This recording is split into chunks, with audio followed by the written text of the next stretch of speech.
tidak dapat mengabdi kepada Allah dan kepada mammon. Demikianlah membaca Injil Kristus yang berbahagia adalah kita yang mendengar dan yang melihat.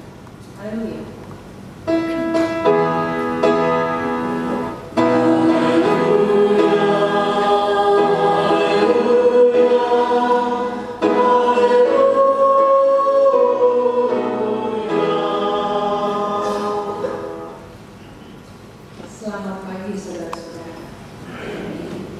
Bicara soal uang, saudara-saudara, ada perkataan yang kurang lebih begini: we should use money and love people.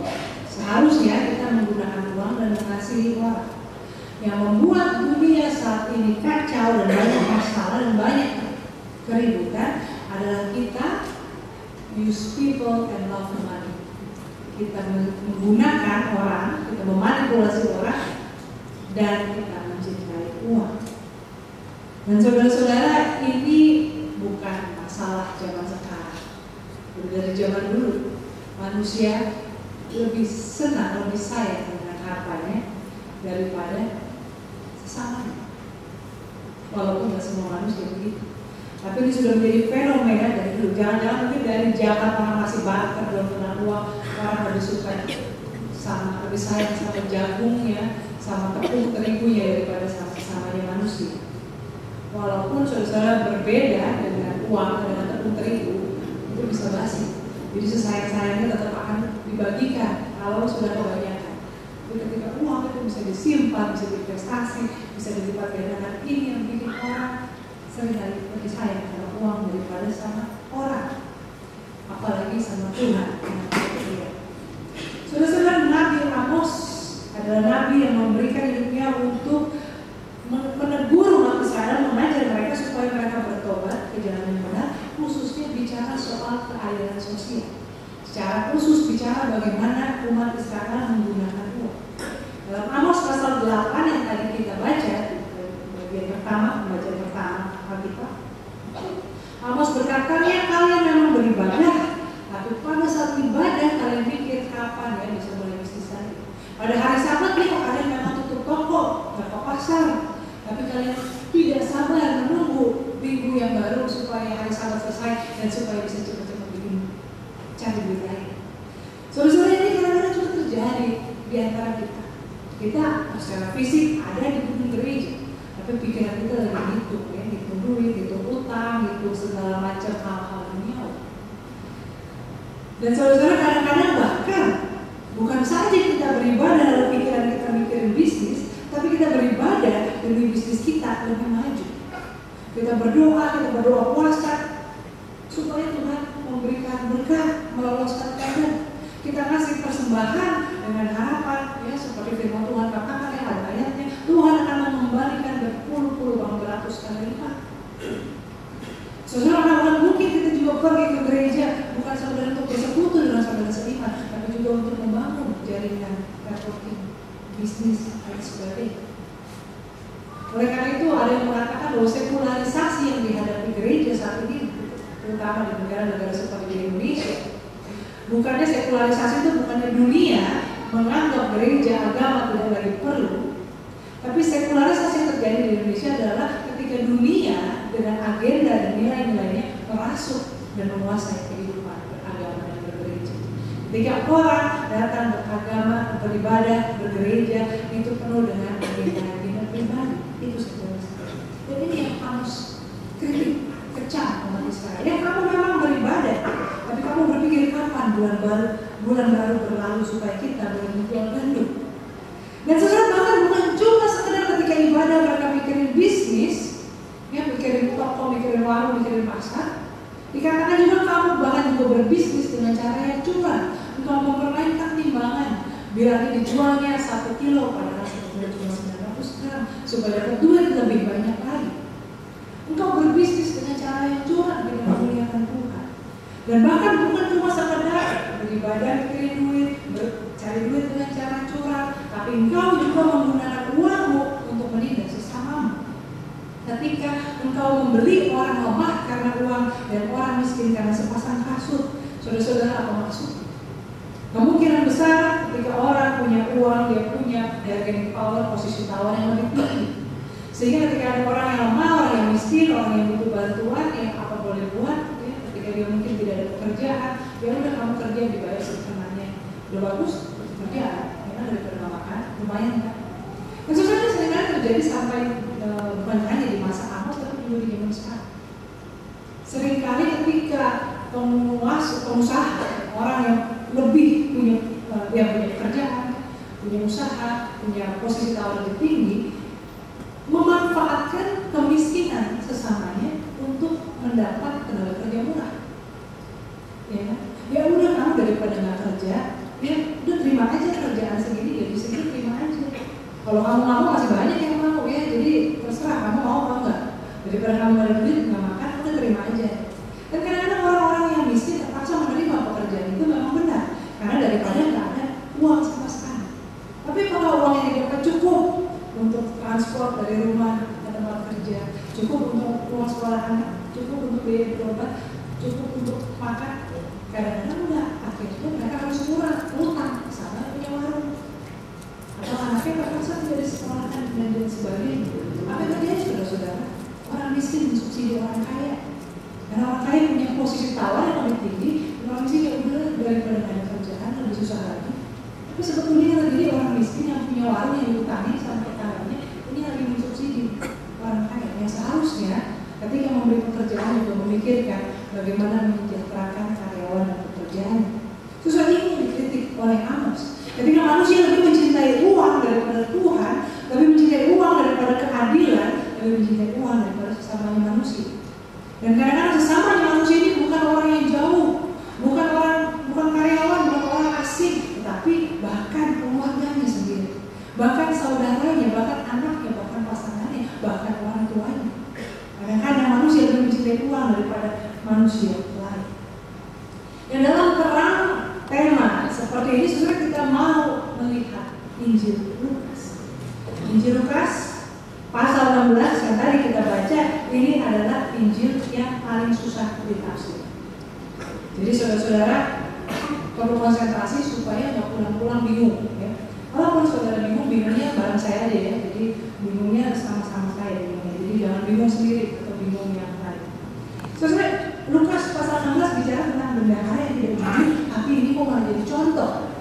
Orang yang curang, orang yang menghamburkan uang bosnya mau dipecat, lalu kemudian memanipulasi surat utang, ya notabene uang bosnya, kok malah dijadikan contoh. Apa maksudnya? Pertama-tama saudara, Injil Lukas pasal 16 ini harus kita pahami dalam keseluruhan Injil Lukas. Injil Lukas punya concern tentang keadilan sosial. Injil Lukas beda dengan Matius, dengan Yohanes, dengan Markus. Secara khusus temanya adalah tentang Tuhan yang datang ke dunia berpihak kepada orang yang lemah, yang miskin, yang tersingkir. Makanya dalam Injil Lukas yang dicatat datang mengunjungi bayi Yesus yang baru lahir adalah kaum gembala, bukan raja-raja dari timur. Bukan berarti raja-raja nggak penting, enggak. Tapi Injil Lukas punya perhatian khusus bahwa Tuhan datang untuk menyapa orang-orang yang tersingkir dan lemah juga. Ya Tuhan menyapa semua orang, tapi juga seringkali orang yang tersingkir, orang yang lemah kita pikir nggak penting. Tapi Injil Lukas memberi highlight untuk hal itu. Dan kalau kita membaca Injil Lukas ya, minggu-minggu ini kita terus-menerus membaca Injil Lukas, kita melihat Yesus mengajar tentang bagaimana orang seharusnya menggunakan harta. Yesus bicara tentang perumpamaan orang kaya yang bodoh, ya, yang mengumpulkan hartanya, tapi kemudian ketika sudah kaya lalu dia mati, lalu mau apa? Buat apa? Dan juga cerita tentang anak yang hilang, bagaimana anak yang hilang ini terhilang karena dia begitu cinta akan harta bapaknya, bukan bapaknya, dan hidup memboroskan hartanya. Kita juga dalam Injil Lukas kita akan menemukan kisah tentang orang kaya dan Lazarus, ya, orang kaya yang hidup dalam kemewahan hedonisme, ya, ketika mati hidupnya sengsara, mati hidupnya sengsara, sementara Lazarus yang tidak dipandang, tidak diperhatikan, malah dimuliakan oleh Tuhan. Dan juga kita membaca kisah orang kaya yang mau mengikut Tuhan tapi tidak jadi karena begitu cinta hartanya. Dan juga Sakeus yang dalam berjumpa dengan Tuhan mengatakan setengah dari harta Tuhan dibagikan kepada orang miskin. Saudara-saudara, ini ya, kita melihat Injil Lukas pasal 16 ini dalam kerangka yang lebih luas, bagaimana memang Lukas punya concern tentang bagaimana orang Kristen anak Tuhan harus menggunakan harta kekayaannya. Lalu Lukas pasal 16 ini secara khusus lebih susah daripada yang lain-lain untuk ditafsir. Kenapa? Karena ini ceritanya lagi gimana? Ada orang yang jujur atau jadi teladan. Saudara-saudara, pertama-tama kemungkinan besar menurut tafsiran cerita ini bukannya perumpamaan yang Tuhan Yesus buat. Kalau tentang anak yang hilang, domba yang hilang, tentang orang kaya yang bodoh, itu perumpamaan yang Yesus buat. Jadi cerita yang Yesus karang untuk menjadi ilustrasi. Tapi cerita ini kemungkinan adalah based on true story. Tetap diceritakan, mungkin nama dan lokasi sudah diubah ya. Tetapi ini based on true story untuk perjalanan hidup. Dan ini cerita tentang orang dunia, bukan anak Tuhan. Ya, anak-anak dunia, bukan anak-anak Tuhan. Orang yang tidak jujur. Tapi bagaimana bahkan orang dunia sekalipun yang hidupnya hancur karena uang, ketika punya kesempatan dia menyelamatkan dirinya, menyelamatkan relasinya, dia mengorbankan uang. Nah, untuk itu mari kita lihat apa sih ceritanya di mana sih? Ada bendahara yang tidak jujur, bendahara yang tidak bertanggung jawab di tempat itu. Bendahara di sini mungkin kalau zaman sekarang ini seperti kayak manajer investasi. Jadi ada orang kaya, dia mempercayakan uangnya kepada seorang yang dianggap pandai untuk menginvestasikan, lalu dia ngatur ya, mau diutangin berapa, dimulangin berapa supaya dia harta bosnya ini lebih banyak. Lalu dia dapat komisi dari situ ya, orang itu dapat komisi ya. Kalau bosnya dapat 100 juta, dia dapat 10 juta dan seterusnya seperti itu. Tapi ternyata dia ini gak becus. Dia suka menghamburkan harta Tuhan. Saudara-saudara, maka ketika ketahuan mau dipecat dia berpikir, aduh celaka. Gimana ini? Kalau kerja keras mencangkul aku udah gak kuat. Kalau masih minta-minta gengsi dong malu ya. Aku harus bagaimana? Saudara-saudara, yang terjadi dengan orang ini, dengan bendahara ini mungkin bisa kita alami. Yang terjadi dengan dia bukan saja dia dipecat, kehilangan sumber pemasukan, tetapi dia dipecat dan dia reputasinya terancam. Saya tahu udah banyak di antara kita yang bekerja berdasarkan reputasi dan nama baik, bukan sekadar karena kita masuk kantor pagi pulang sore, tapi reputasi kita, integritas kita yang menjadi pertaruhan. Maka kalau ketahuan kita melakukan suatu kesalahan, ini bukan sekadar dipecat sama bos ini, nggak akan ada lagi yang percaya, nggak akan ada lagi yang kaya. Dan ini dialami oleh si bendahara. Nah, lalu apa yang dia lakukan? Dia pikir, aku akan berbuat baik kepada orang-orang yang menjadi musuh Tuhan. Nanti saudara kenapa dibilang musuh? Supaya nanti kalau aku dipecat, mereka mau menanggung aku di luar. Nah, lalu yang dilakukan adalah dia panggil orang-orang yang dihutangi oleh tuannya dan dikatakan, kamu punya berapa 100? Coba bikin 50 aja. Kamu 100, bikin 80. Terus apa dia lakukan? Yang dilakukan saat itu sebelum dia kehilangan jabatannya, sebelum orang-orang tahu bahwa dia tidak lagi di bendahara, dia punya apa nih, bikin sekoci sebelum kapal tenggelam.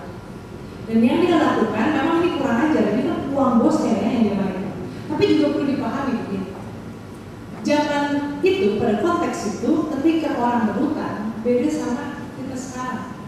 Zaman sekarang, orang kalau punya hutang, itu karena dia dipercaya. Karena dia banyak duit, makanya dia bisa berhutang. Begitu bukan? Ya, kalau kartu kredit kan begitu kan. Waktu saya baru lulus, saya mau apply kartu kredit, bolak-balik ditolak. Sekarang saya bolak-balik, kalau sekarang saya banyak duit sih, enggak gitu ya. Tapi sekarang saya suka ditelepon dengan kartu kreditnya, walaupun kalaupun saya dia juga belum tentu dapat sih, tapi ya pokoknya dikejar-kejar, kan begitu kan. Dan saya yakin saudara, kalau yang punya bisnis, saudara yang duitnya banyak, makin lebih sering lagi ditawarin untuk berhutang, untuk bisnis. Karena saudara dipercaya bisa mengelola uang, jadi lebih